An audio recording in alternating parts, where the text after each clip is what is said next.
Hey there guys, how you doing? I'm finally back from breaking my camera and got a better camera to give you guys better quality content. So I'm super hyped about that. So my next few videos are going to be kind of like a series of how my process of coming out. This video is going to be focused on the build up to it the summer before, and then my other one's going to be focused on like coming out to my immediate family and coming out to my middle school, because I kind of had a plan to go into high school, and I'll get more into that stuff later on.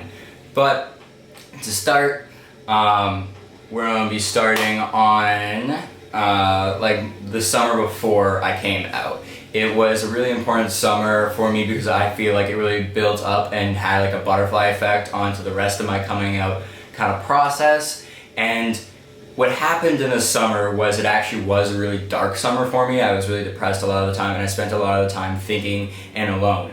But what this also did is that this was a summer where, without knowing what transgender was, without knowing anything about the process or anything like that, I knew that there was surgeries that I wanted to change my body to be more like the person that was in my heart and in my head.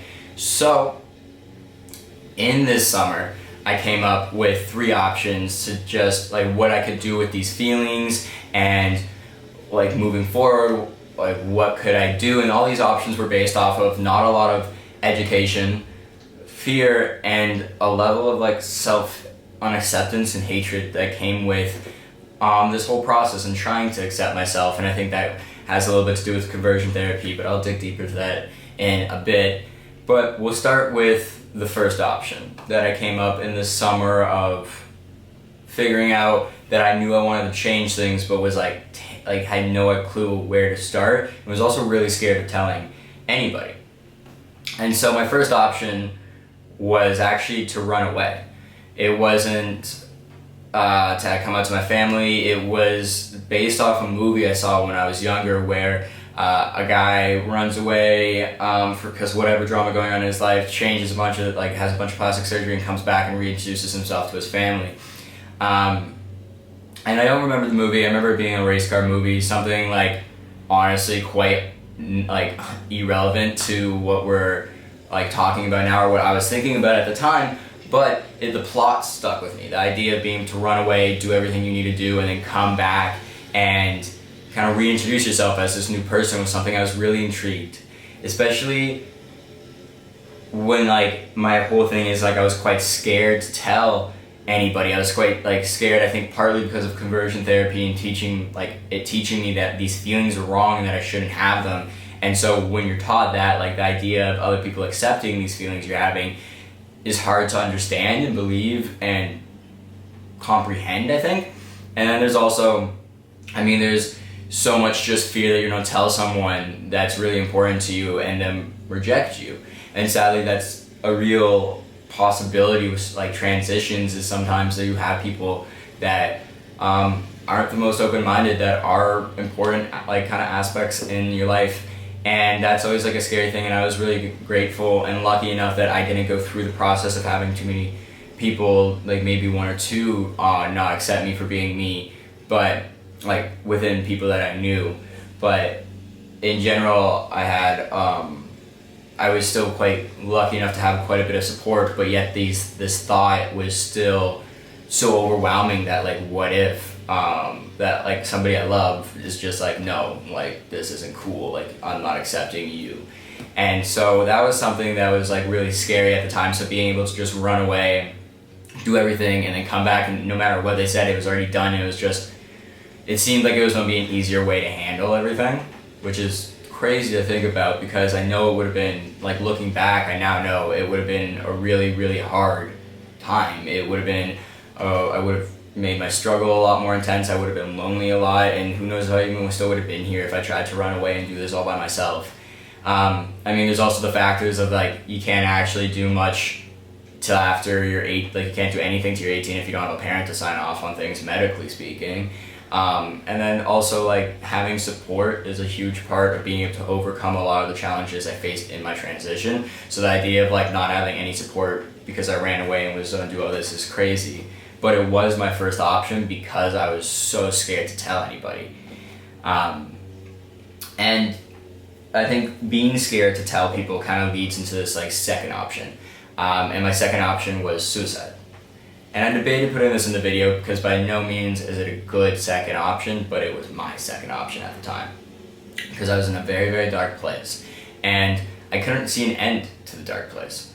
At the time, it seemed like no matter what path I chose, it was going to be years on years on years until I was going to ever be the person that I wanted in my head or get to the point that I wanted in my head. And I didn't even, like, at that time, again, like, I didn't know what transgender was. I didn't know what the process was. So at the time, I didn't even know there was a full process to getting to the person I wanted to be. I just knew that I wanted to be somebody else, and I couldn't be it. Not even, like, on, like, an emotional level, like or on a personality level, but, like, on a level of, like, I felt like I was living in prison because my body, like, I couldn't even look at myself in the mirror because I hated the way it looked because it was just not me. And so not able to see an end to that, it was so overwhelming. Like, the fact that this is going to, like, happen forever, and then, like, you know, you get stuck in the thoughts of, like, oh, my life's just gonna suck, like, there's not an end to it. And so suicide was my second option, based out of a lot of fear, based off of not being able to see an end. And then, you know, there's a very real aspect of not being able to fully accept myself and challenging and really struggling with accepting myself. And so suicide was my second option at the time. And it was something where, like, I debated putting this in the video because, well, it's talking about suicide from such a young age, and it was such an important part of my transition and, like, going to it, not in a positive aspect though, in an aspect where it kind of created butterfly effects of me being so depressed, led people to, like, it led my mom to pay more attention to me, but, like, not, like, in an attention-seeking way, and not, like, giving me things, but she kept a closer eye on what was going on with me and my behavior, and that was the way I was able to trigger her into actually going and booking that doctor's appointment. So it really was a butterfly effect, and it actually was a really important part of my transitioning, is getting to that point. And it is with that, not only it being an important part of my transition, I think it's really crazy to look back and think about the fact that I was 12 at the time-ish, but, like, yeah, like, young.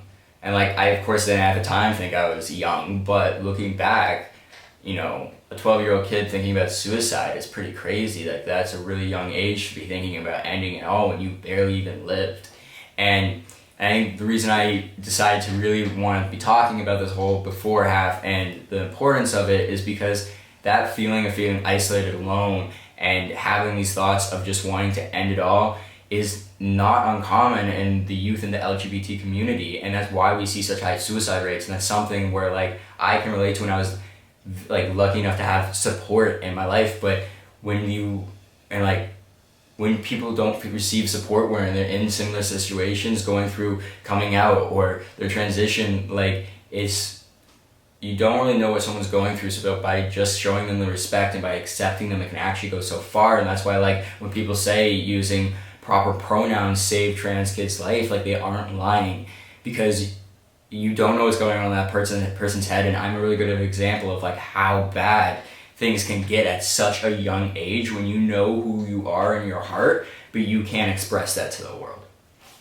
And so that's why, like, that's just another, like, kind of what reason that I really wanted to put out this video into the world and kind of give more education into, like, the buildup of my come up, because it's never really clean cut from any story I've heard, and neither was mine. And I think it's important to kind of open up that topic and show it so other people going through the similar situations know that, you know, like, there's individual ways that everybody can come out, and everybody's different, but here are some examples of what ways that happened, and, like, can build off of it.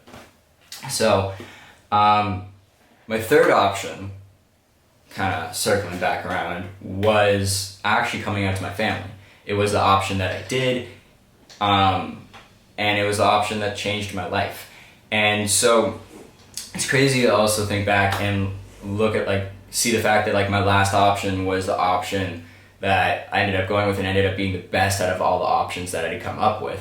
Because not only would the other two have put me in such a bad, struggling position, well, one of them would put me in a position where I was really struggling and really lonely all the time and having a very hard life, and one of them would put me in a position to not even have a life. I realized at the time both of those were very serious decisions to make, very, like, important decisions to make. And also, I did realize that no matter if I did any of those other two options, as much as, like, they may seem like a somewhat good option, I knew I was gonna put my family through a lot of pain, and I never wanted to put my family in that position where I was the one hurting them. And so for a really long time after that summer of really kind of thinking about this and realizing that I wanted to change my body and realizing coming up with these 3 options, I just sat on them for a while. I just sat and thought about them, and I didn't do any of those options. But because I realized what I wanted, my depression continued to grow at a pretty impressive speed, getting worse and worse and worse, month by month, because I had realized what I wanted and had no idea how to attain it. I felt absolutely helpless in my own life. And that's something that was so overwhelming that it again made my option 2 seem like a really good option at the time. And I was quite suicidal at the time, but I also was really depressed. And it was something where my mom, how I quickly mentioned in my other video, my dad, my biological dad passed away when I was 3 months old, and I watched my mom grieve and deal with that throughout my whole life, and I never, I knew I could not put her through that again. And so a lot of me getting through this really depressing time, and a lot of me, dealing with this idea that my second option was a good option, was saying that my mom's not gonna bury me. My mom is not gonna bury me. I am not gonna do that to my mom. My mom is not gonna bury me. And that was something I had to say to myself every day for a while. And this led this intense depression is what kind of butterfly effect, I was talking about earlier, to my mom actually paying a little bit closer attention to what was going on with me, and I think pushing her a little bit, because it was so obvious that I was depressed, to actually kind of get some more help and look a little bit more intensely for doctors and things that could possibly happen. And that's and it took months after coming back, and this building of depression and this building of thoughts, and actually taking her time to do the research to be able to go and find a doctor's appointment and then have that conversation with me and tell me what trans is and say all this and have that absolutely life-changing moment.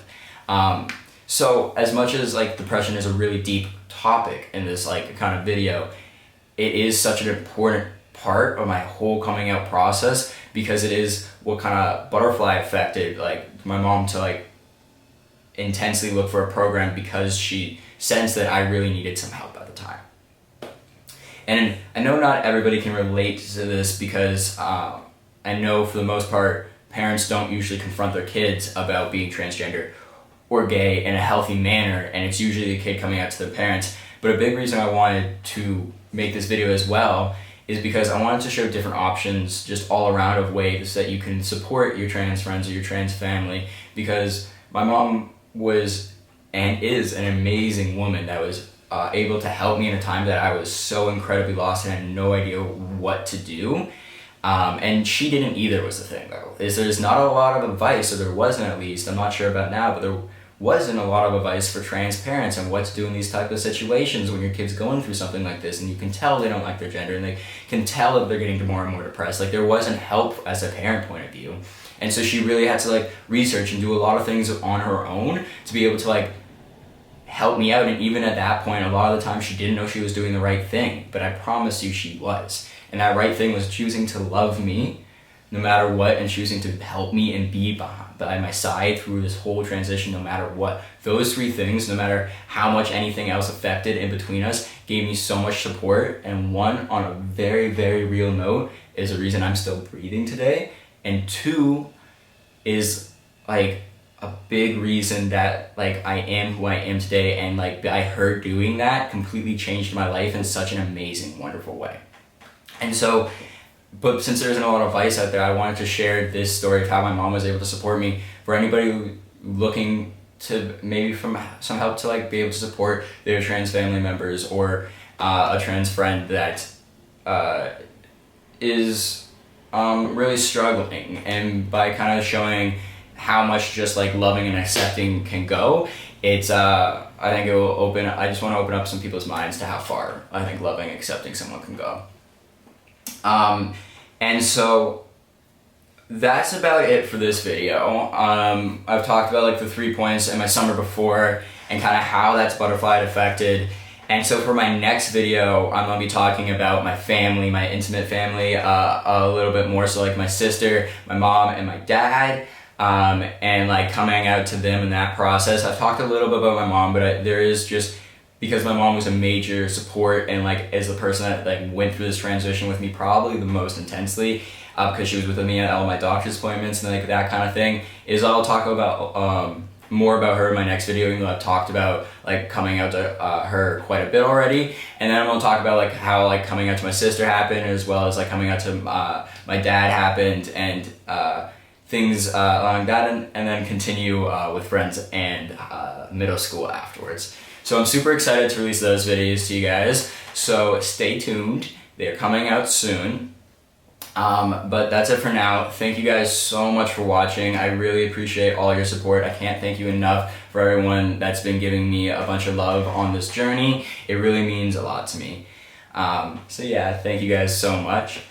Remember to like and subscribe, and if you want more constant updates about like this journey that I'm taking right now, you can follow the link for my Instagram in my bio for stories and pictures and all that good stuff. Alright, that's it for now, guys. Easy.